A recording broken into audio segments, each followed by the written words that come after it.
अस्सलाम वालेकुम viewers, welcome back to Usma Rizwan kitchen. आज मैं आपके साथ फ़िश की स्मेल दूर करने और साफ़ करने का तरीका शेयर करूंगी।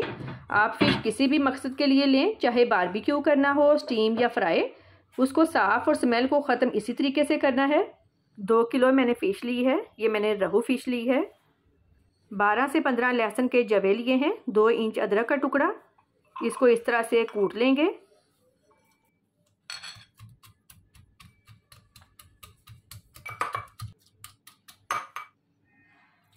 खुला पानी लिया है, इसमें लहसुन अदरक डाल देंगे।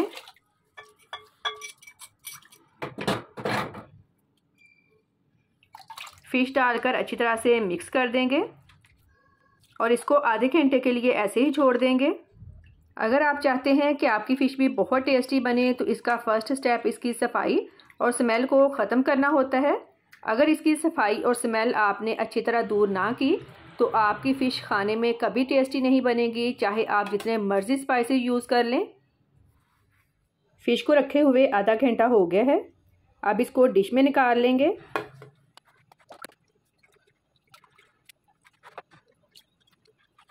हस्बे ज़रूरत आटा लगा लें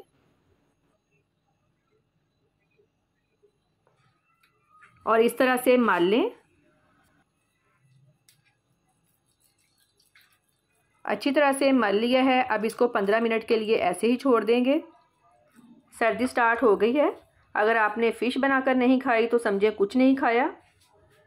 फ़िश को रखे हुए 15 मिनट हो गए हैं। अब इसको अच्छी तरह से वॉश कर लेंगे।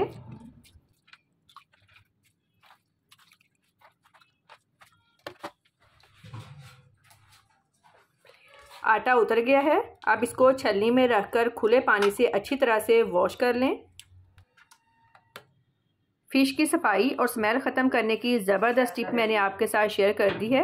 फीडबैक लाजमी दीजिएगा। दुआओं में याद रखिएगा। अल्लाह हाफिज़।